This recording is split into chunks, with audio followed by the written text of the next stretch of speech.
it's your girl, K Shantae, and it's been a minute, y'all. My apologies. It has been a little minute here since I did a video. I'm back. I had to take a break. My life is chaotic, so I had to take a break, but I'm back. So today I'm coming to you with a review on P-Valley. So as you know, you all, for my P-Valley fans that watch P-Valley came on June 3rd, Friday. So I'm doing this recap a couple of days after the fact. So I done watched it twice. I done took my notes. So let's get into it. So starting off, of course, they did a season 1 recap of P-Valley of last season. We on season 2. They did a recap of season 1. So on season 1, we left off with the Pink was ending up on the auction block due to Uncle Clifford not paying his dues, not paying his debts. They ended up being on the auction block. So we had that going on. If you remember, Haley ends up buying the Pink off of the auction block so that she is now owner of the Pink. So she swept in with the assets and the money that she had gotten and stolen from her husband, Montavious. She ends up buying the Pink back on the auction block. That's what like the last part of season 1 was about. Also, you had Haley ended up killing her husband. Also, they had got the fighting in the Pink room or whatever room they had to where they took guests and did like extra stuff for extra fees. They ended up killing her husband. It was a big squabble, if you remember.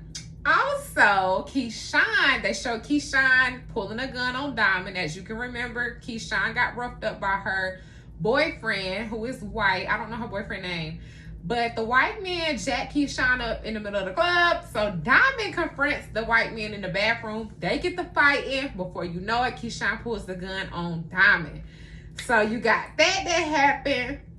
Mercedes never gives her last dance. She was trying to leave the club.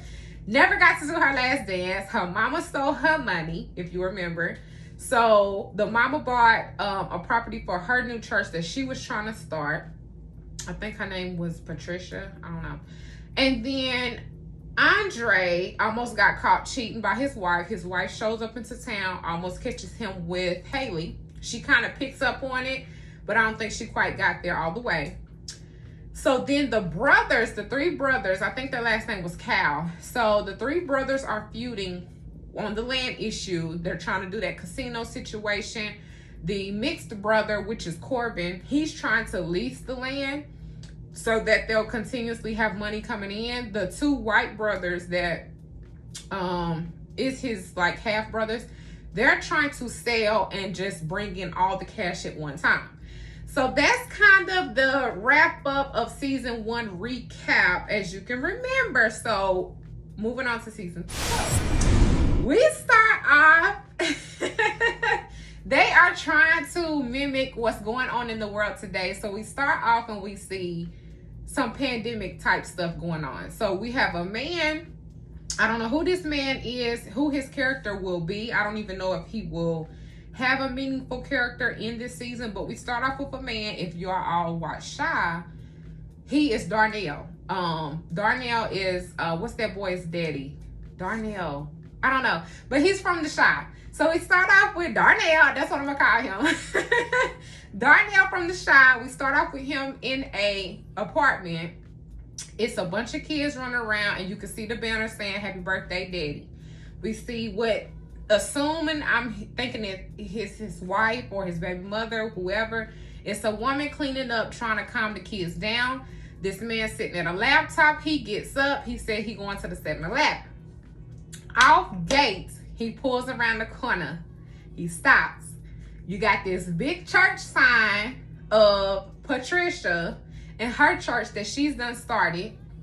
Then he's sitting there thinking, looking at the sign. Then out of nowhere, here come a girl holding a pink arrow, twirling and talking about, woo! Twirling it around with this cheap ass pink sign, talk about come this way. The sign said titties and car wash and wings, wings or whatever.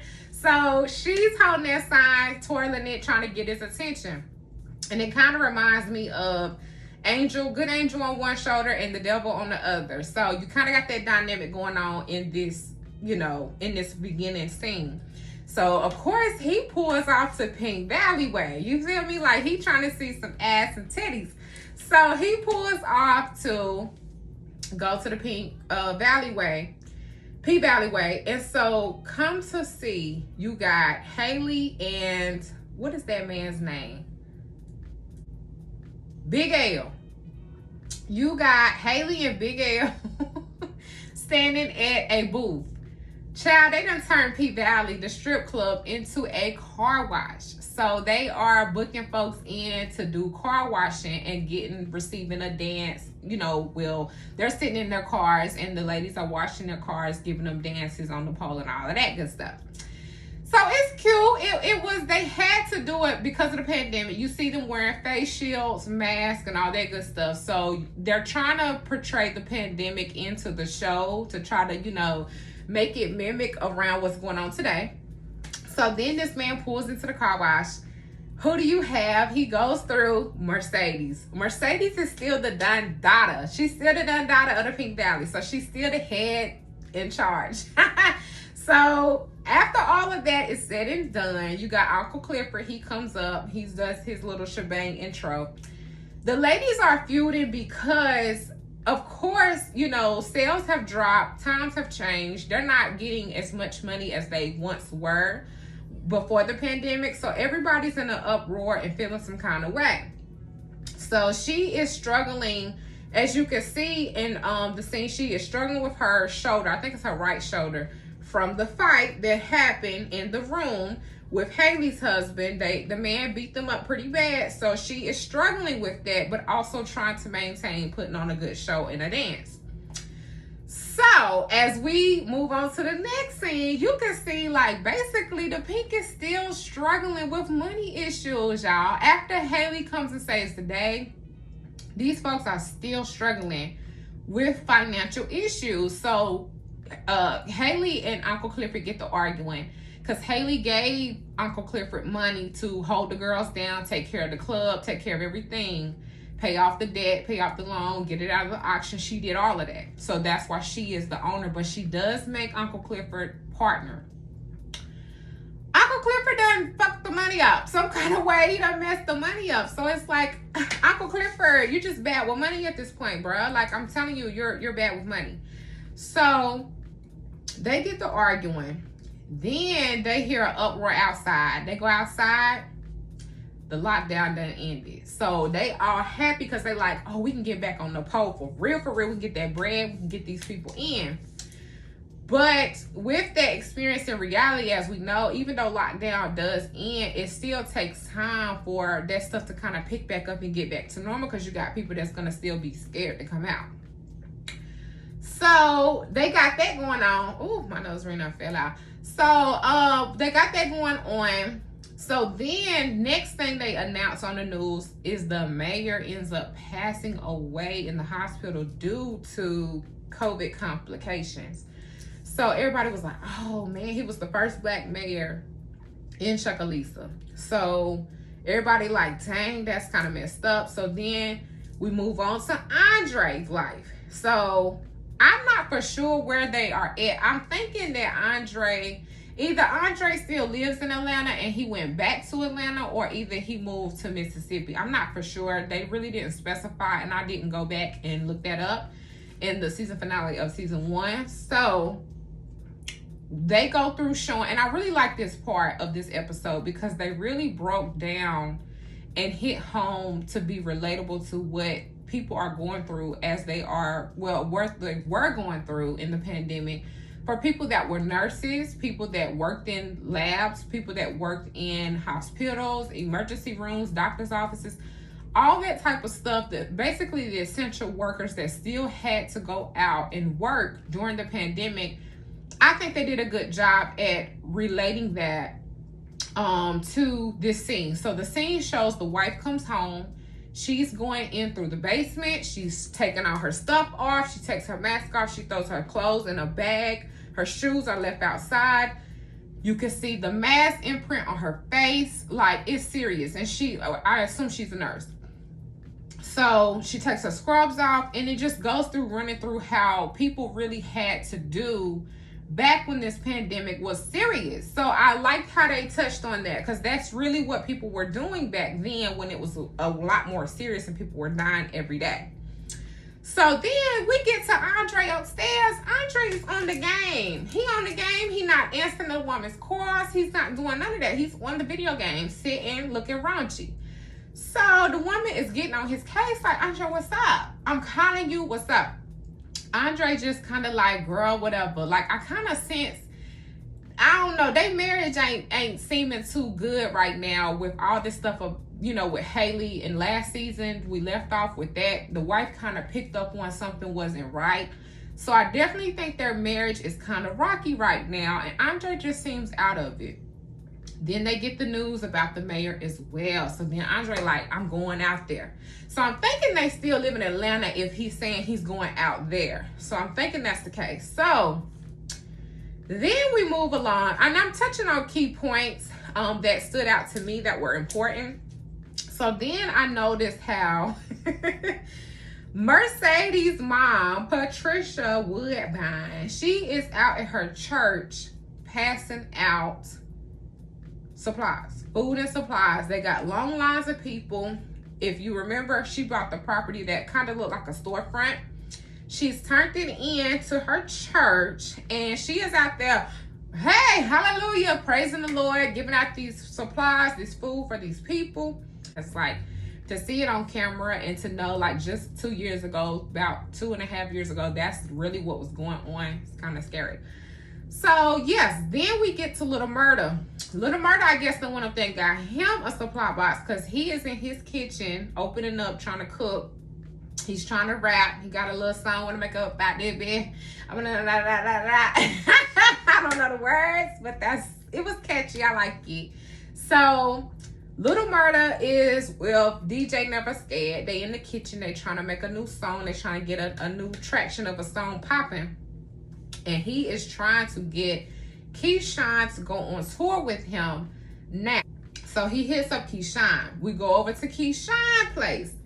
Keyshawn is getting the money, honey. Little Mississippi is getting the money to the bag. She did what a lot of the Insta girl models and Instagram girls was doing. She was capitalizing off of the internet. So we go and see her spinning around on the pole. She on a live feed, live stream. She probably did her OnlyFans, you know what I'm saying? So she's doing all of that during the pandemic, and she capitalizing off of that. And that was smart of her because she already had the traction and the attention. So it wasn't nothing for her to do that. So she's turned also into a video girl for Little Murder. So we see her in the video early on in the episode.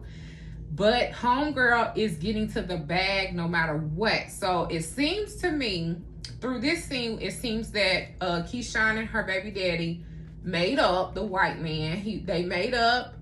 They have their 2 children. The baby has gotten bigger. And we see her juggling being a mom, social media, doing the social media thing, being a mom, and trying to be a supportive girlfriend during this time. So we see that. We also see homegirl pulling a little tricky trick so she can get out the house and go to the store and get some fresh air. So we see her go to the dollar store, of what they call the dollar store. She ends up running into Diamond, y'all. As I stated before earlier, Diamond, she ended up pulling a gun on Diamond to save her baby father that was whooping her ass.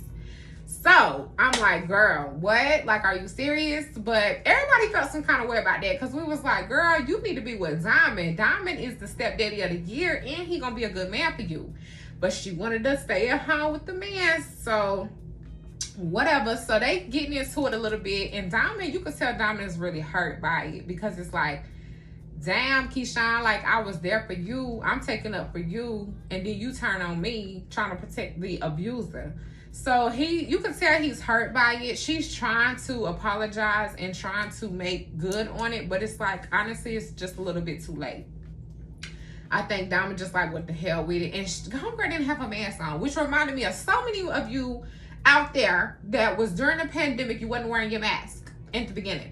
So Keyshawn is like a representation of those folks that really didn't believe in this stuff at first, was just kind of taking it lightly. So yeah, Keyshawn didn't have a mask on and got 2 babies at home. Make it make sense. But anyway, moving on, we fast forward to Haley is still living with Mercedes. I remember that last season, Haley ended up having to move in with Mercedes. The places that Haley was staying was really run down and trashy. So Mercedes opened her doors to her. Mercedes did end up getting the gym, from what it looks like. But the pandemic ends up interrupting that because ain't nobody trying to come into groups or into crowds yet because of this pandemic thing is so serious. So she ends up, her business still ends up hurting, which makes sense to why she's still the HBIC at P-Valley. So she still got to make her ends meet.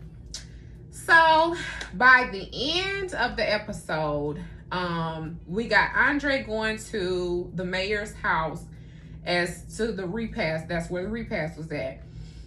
The mixed brother out of the 3 brothers, the Cow brothers, I'm gonna call them the Cow brothers, Corbin, the mixed kid, he comes and puts some stacks on the man's porch. And he's getting at Andre like, look, that's a retainer. What's up? I'm trying to get the waterfront property. Because if you remember, the casino needs so many properties and votes to do the casino. But Corbin is trying, I think Corbin's issue is he wants to buy P-Valley, which is one of the waterfront parts, because that could stop the casino from happening or something of that nature. I'm not really for sure. I would have to go back and look at season 1 to understand the whole casino thing. But drop down in the comments if you know that situation. Drop down in the comments and tell me what about that kind of where Corbin comes in as the casino situation. So Corbin drops the money. He wants Andre to swindle. It kind of come off as he wanting Andre to swindle Haley out of ownership of the Pink. Because he was like, Uncle Clifford ain't about to sell. He was like, Uncle Clifford ain't the owner no more. And kind of just looked at Andre like, yeah, you know Haley and you know what's up, so let's get that going. So I think that's something that they're trying to do. And really, that's kind of where the episode ends as far as like major points that happened. On the next episode, from what I can see and gather, they are reopening. Uncle Clifford talk about some reopening the Pink. Haley is missing stripping. She is missing it a lot. So we get that. They're trying to get ready for the grand reopening from the pandemic. The mixed brother Corbin Cow is offering $500,000 to the Pink. He is trying to sell. They ain't ready. They ain't wanting it to. And I don't blame them. The Pink is a nice situation for out there. I imagine it's not much going on in Chucalissa, in their world of this show. In the grand scheme of things, it's a little town, little city, ain't much going on. That's the only kind of fun they got. So why would they sell that? So they are trying to get that for them to sell. Andre ends up showing up with them. They meeting at the Pink, and you got Uncle Clifford and Haley in the room. They like, hell no. And then they go to a clip where someone is trying to run up on Uncle Clifford. It was in a hood. Somebody was in a black hoodie, and he was running up on him, and then you see Uncle Clifford run into a house. So I don't know what that's about, but I don't know. I'm curious to know what that is about. But other than that, y'all, that was it for P-Valley. In my opinion, this episode was very dry, very slow. I understand sometimes the first episode be dry and slow like that, but I'm like, at least y'all could have gave us 2 episodes. Y'all been off for a long time. So yeah, y'all could have ran us 2 episodes, but I'm happy that it's back. I can't wait to see the new faces. They got a lot of overlapping actors and actresses that are from other shows. They got Wanda from Snowfall coming over. I heard Miracle Watts, an IG model, is supposed to be in it. You got Darnell from The Chi in it. So you got some overlapping actors and actresses coming in. So I can't wait to see the new faces. And check that out and see how that's gonna mesh and play into it. But I am happy to see P-Valley back out. I will be doing a weekly review of P-Valley.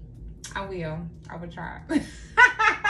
But no, I will be doing a weekly review to P-Valley. Drop down in the comments. Tell me what you thought about this episode. Like, comment, and subscribe. And support your girl. I'm back. So, yeah, check me out. Bye.